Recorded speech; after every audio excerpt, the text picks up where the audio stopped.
Alhamdulillahilladzi arsala rasulahu bil huda wa dinil haqqi liyudhhirahu ala dini kullihi wa kafa billahi syahida. Wa asyhadu alla ilaha illallah wahdahu la syarikalah wa asyhadu anna Muhammadan abduhu wa rasuluhu alladzi la nabiyya ba'da amma ba'du. Sahabat Persis rahimakumullah. Alhamdulillah berkat inayah, irodah, dan hidayahnya kita dapat menikmati hidangan Allah pada bulan Ramadan 1443 Hijriah. Ini merupakan hadiah dari Allah yang istimewa bagi diri kita, di mana kesempatan memasuki bulan Ramadan merupakan kesempatan emas untuk meningkatkan amal soleh, untuk melipatkan kebaikan serta menghapus dosa-dosa. Di antara hikmah adanya pelaksanaan saum Ramadan adalah penghapusan dosa.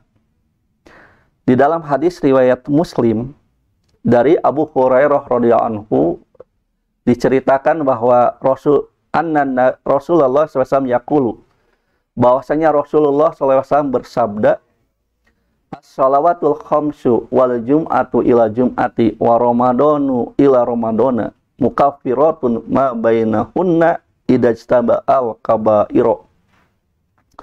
Yang artinya, salat 5 waktu, Jumat ke Jumat dan Ramadan ke Ramadan, hakikatnya adalah penghapus dosa, penghapus kesalahan di antara 2 interval waktu tersebut.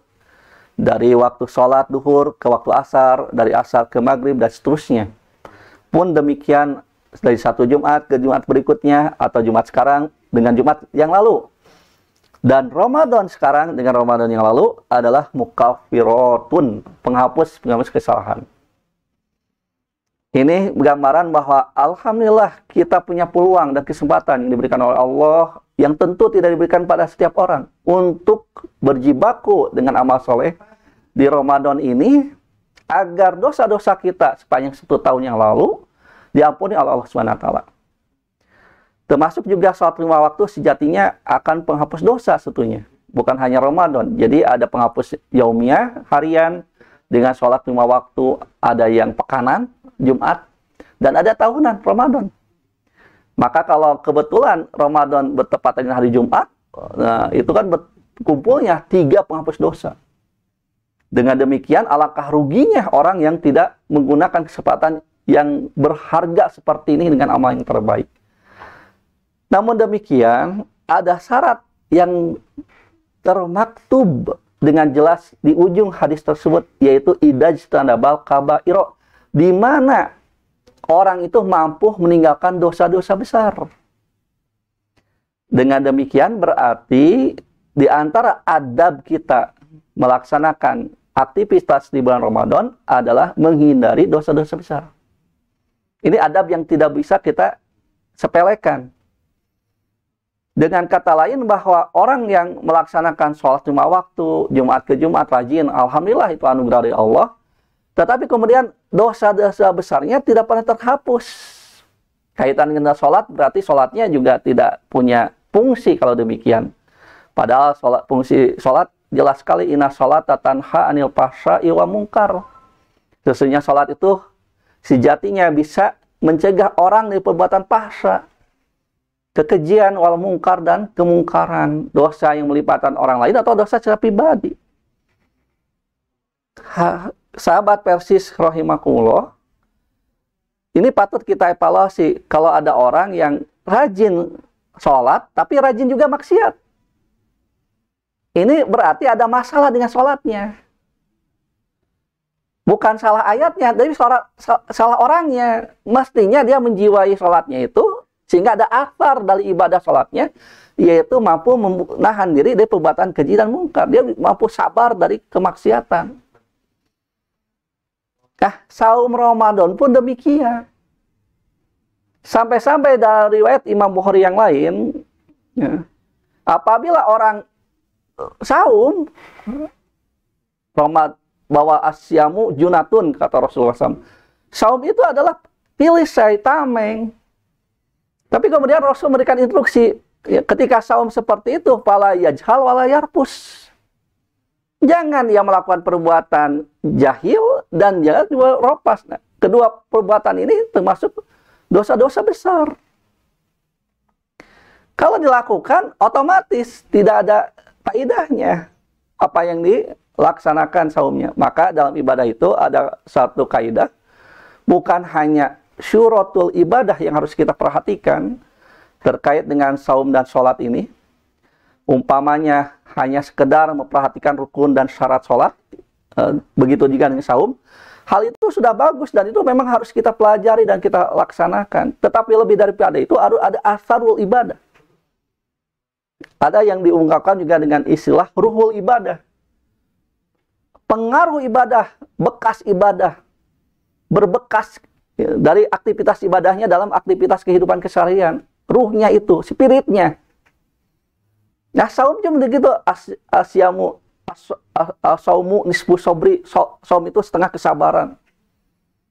Maka harus ada asar, supaya kita tidak jatuh kepada kesia-siaan amal, karena tidak mampu meninggalkan dosa-dosa besar. Sampai Rasulullah SAW kaitan dengan saum itu kan, menyatakan, wa ini meru'un, satabahu, au qatalahu fal yakun, ini so'imun, marota ini. Gitu. Dalam rangkaian hadis yang tadi itu, dari riwayat Imam Bukhari dari Abu Hurairah, sampai-sampai kalau ada seseorang yang mencelanya, mencaci makinya, menghinanya, kan itu hal-hal yang membuat kita emosi tuh. Emosi kita dipancing.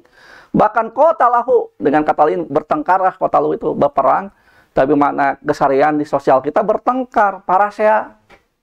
Fal yakul, maka Rasul memberikan satu arahan, hendaklah orang yang saum itu mengatakan, ini so'inun, aku sedang saum, marota ini 2 kali. Lain arti nangis 2 kali, terus orang bisa nonjok. Gitu. Maka kita ikhwatu iman, rahimakumullah, sebagai orang yang melaksanakan saum Ramadan, menjiwai saum tersebut, asar daripada saum tersebut adalah bisa menahan amarah.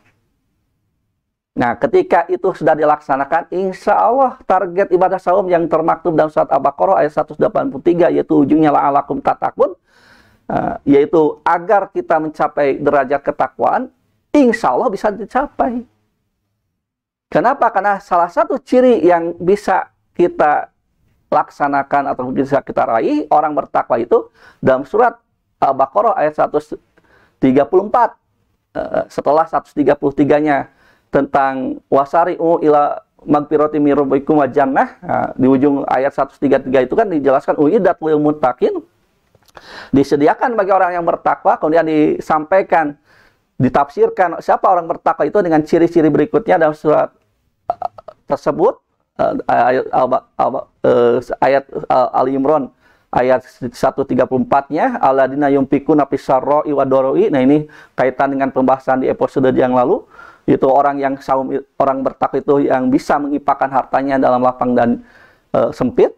Wal kadzibina ghaiza wal afina nas. Orang bertakwa itu orang yang bisa menahan amarah dan memaafkan kesalahan orang lain. Ini dengan saum mestinya begitu gitu. Walaupun kita dipancing emosi, kita tahan diri, sabar, karena sabar itu habtunas ala taatillah, menahan jiwa untuk taat kepada Allah, wa habdunas an maksiatihi, yaitu menahan jiwa juga dari kemaksiatan kepada Allah. Ikhwatu iman, sahabat Persis Jabar rahimakumullah, maka kesimpulan pada ceramah singkat ini, orang yang saum semestinya mampu meninggalkan dosa-dosa besar. Di antaranya pemicu dosa besar itu kemarahan, dan saum itu harusnya bisa mendidik diri untuk lebih bersabar, dan sabar tidak ada batasnya, untuk tidak marah, untuk tidak membalas kejelekan dengan kejelekan.